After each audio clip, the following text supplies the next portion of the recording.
Hello, everyone, and welcome to the Your Mark on the World show. I'm your host, Devin Thorpe, and our guest today is Kathleen Minogue. She is the founder of Crowdfund Better and really passionate about using crowdfunding for social good. Kathleen, welcome to the show. We're thrilled to have you.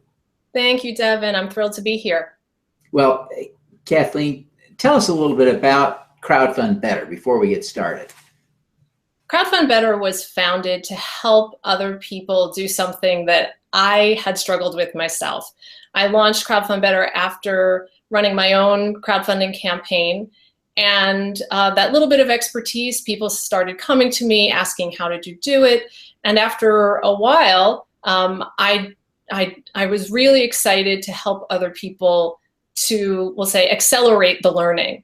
How can you learn from the success that I've had, that others have had?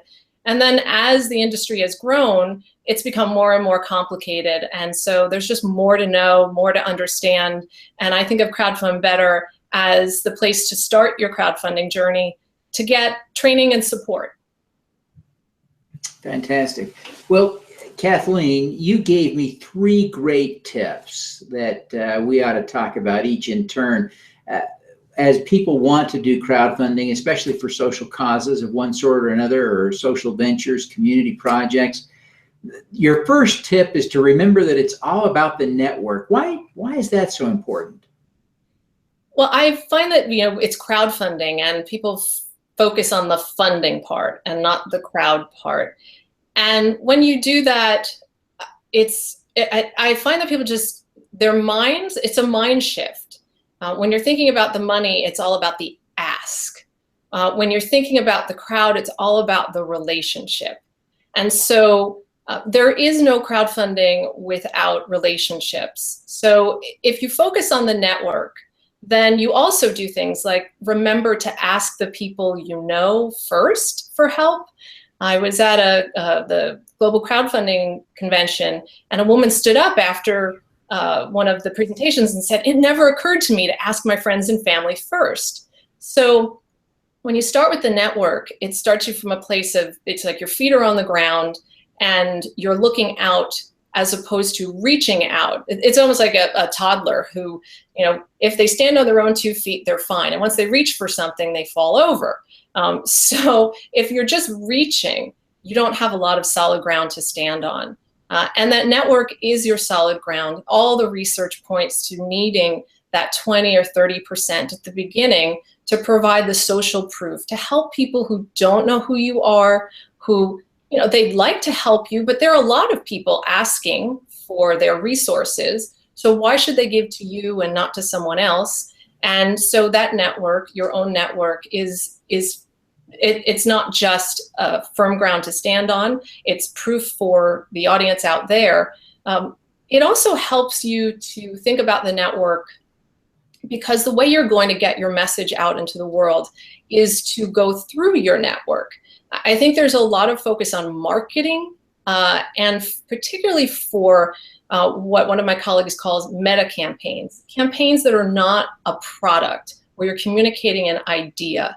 You really need champions who are going to help explain what you're trying to accomplish to other people. And it's so much easier if you have your network who's speaking than just you. I mean, multiply the effects of multiple voices. So I don't find that marketing and thinking about marketing, which is what happens when people think about the funding, is always the best path, especially with idea campaigns, cause campaigns. It's about thinking about who do you know, who cares about what you care about. I often tell my clients to take their network and actually make a list and then think about who has the heart, who really cares about what you care about. Who has the network, who knows a lot of people. There are always those people who know people. They're the networkers, they're more outgoing and they know a lot of people. And then there are the people with resources. So if you can find someone who has the heart and the network and the financial resources, those are the people that you can begin the conversation with and grow from there. So I think in marketing, they talk about the 80-20, you can get 80% of what you need from, doing that 20%. And so going through your own network and finding those links first, you can get, most of the way you need to get before you've gone out and sort of reached beyond, your network to people you don't know. Yeah, I hear you. Now, your second tip was that crowdfunding isn't free. And I think a lot of people think it is, primarily because there are no fees to sign up with Kickstarter or Indiegogo. You just put your campaign on. Most sites don't charge you anything up front to just get going. Why isn't it free? I am so glad to share this tip. Crowdfunding costs time. So that's why it's such a great tool for those without financial resources, because it's one of the first ways you can launch something without having those initial dollars.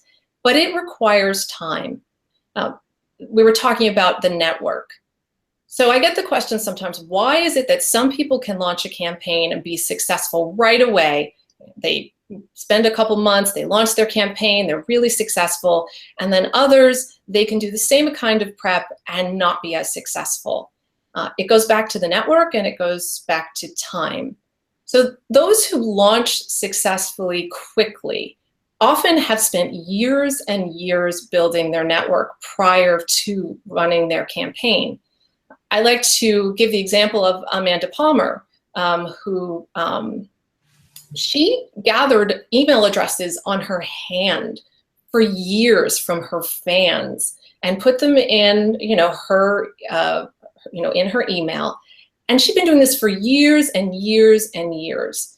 And so someone who launches a campaign who has been building a fan base or has been building a network for years and years is going to be a few steps ahead of someone who has been, less on social media or less communicative. They're less involved in the community. So it's not that it's not possible, but that person's going to need to put in a little more time to have the same kind of success as someone who's spent years organically growing their network. The same holds true for, I find that people are startled by the costs of marketing and the costs of social media. To get a professional to help you with that, that professional has invested hours and hours of time in putting together their skill set, in understanding what's going on in social media. So really, you're benefiting from hours and hours of their time. So if you're not going to spend your time, it still does cost time. It's just someone else's time. And if you want someone else's time, you usually have to pay for it. So you have to be ready to pay for someone who has the expertise and the skills. And that would include consultants like myself who work in the crowdfunding coaching space. I have spent hours and hours studying, learning, reading.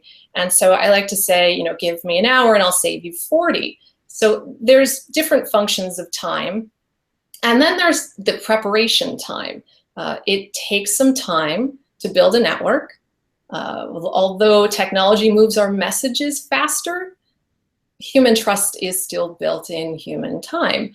And so in order to grow your network, you're going to need to invest your time in building trust. And that is not an overnight process, especially if it's something that people don't associate with you, if it's a new venture, or if it's a cause they never knew you were passionate about. It's something you kind of kept private. And that's also the reason why I encourage, and most of the advisors out there would encourage you to get a team, because then you can multiply that time. Not just the hours of building the campaign, but all of those hours of networking that all of the individuals have done over time.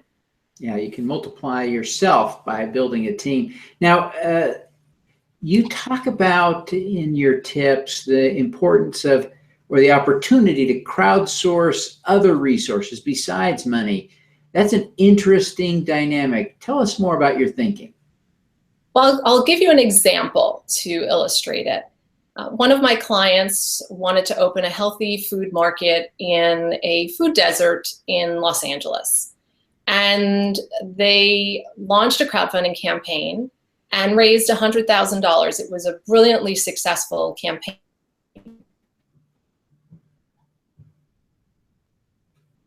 community before he launched that campaign. So that sum of money was the result of a lot of time and a lot of network. But the thing he didn't anticipate was the over 1,000 volunteers that would show up over the next year to help him actually to break down walls in the space they had leased, and to plant trees, and to do neighborhood cleanups. There were all these people who were willing to give their time as well. Some of those individuals who gave $10 or $25 became impact investors in his business. And then others are now the customers that keep this market running, who spread the word, who attend the events. So it was more important than just the dollars that came in. And I'm sure if we talked to him, he would give us a lot more, of the value that that campaign brought to him.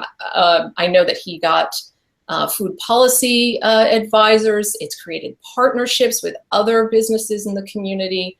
So he doesn't have a commercial kitchen, so now he has a partner who provides the fresh food that he can sell at lunchtime. So there's just been a lot of relationships and a lot of support well beyond that, $100,000. Yeah, that's great. Well, Kathleen, those are great insights. I want to just shift a little bit.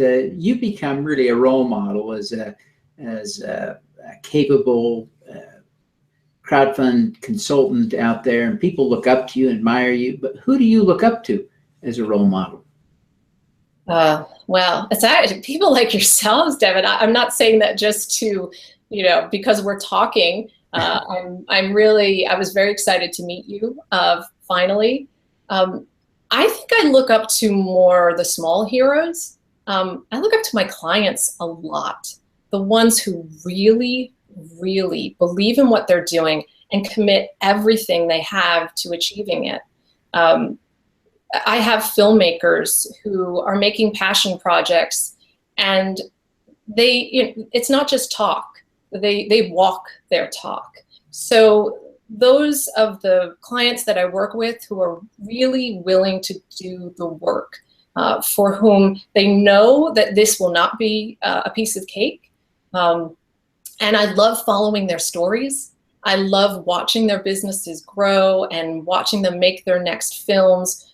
For me, that's why I do this, is to see new ideas and causes, businesses, communities. I love watching those stories develop. So I would say it's really those clients. They're my heroes. They do the work. Sure. Now, Kathleen, why do you do this? You could be doing anything. You're a bright, capable person. You are spending your time on causes and community and helping others. Why focus there? I am an artist first. That's what a lot of people don't know about me. I was a triple threat singer, dancer, actor. So I've always had a soft spot in my heart for artists and creatives. In my 20s, I stumbled after starting my career as a teacher into a job at JP Morgan in their tech investment bank. And I was nurturing relationships between the investment bank and venture capitalists. And I looked around and I saw who was getting the money. And honestly, it was a bunch of white men. And I just took a note and filed that away somewhere. And years later, after having my daughter, I had stepped out of the workforce to care for her as a small child. And a friend of mine said, would you help me crowdfund will you help me make my film? Will you produce it? And I said, well, what does that mean? And she said, I need money. And that's when 2012, the Pebble Watch had just hit the news, Amanda Palmer's campaign. And I said, well, let's try this. And it was the experience of crowdfunding where I had college classmates who I hadn't spoken to in 10, 15 years who were contributing to my campaign, where we got to make this film, which was really about creating roles for women in the middle of their lives in Hollywood. And the light bulb went off. And I think in her video, Amanda Palmer says, this is how we make music now. And I remember the tears streaming down my face as I watched that video, thinking, this is how we make anything now. That the door was open and that technology could now be used to aggregate all of the influence, all of this participation, which before, it was diffused. You couldn't really do something with it because it was like stars in the sky. But now if we put all those stars in the sky together, it can make a pretty bright sun closer to us. And it was that part of me that said, this will allow new things to be created, new voices. And thinking back to that time when I worked in investment banking, saying, here's everyone else. And I want to be a part of helping everyone else understand that there's this really powerful tool. And it's not intuitive, crowdfunding. I think some people think it is, but it's intuitive to think about it. It is not intuitive to know how to ask. It requires incredible vulnerability. It's something that a lot of people don't talk about, but to ask is a vulnerable thing. So how do you support people? I am a former teacher, so I thought, well, I have a few skills that might be helpful here, not just in working one-on-one with people, but being able to communicate to larger groups and therefore get the information out a little wider.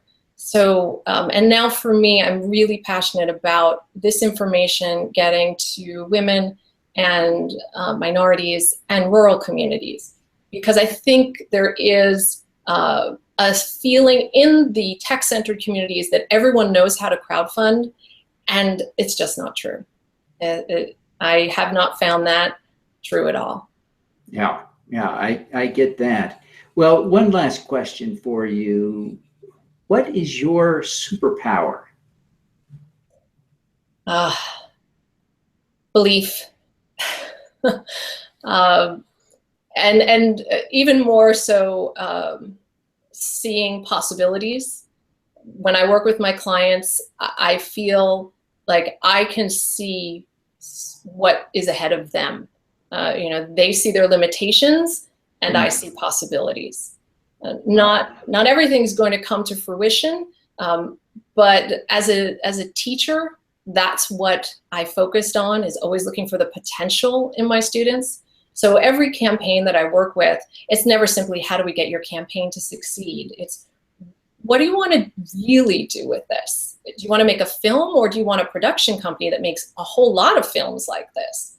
Do you want to run one campaign to raise money for this one program for your nonprofit? Or do you want to have an ongoing source of funds for every program that you can dream about, dream up?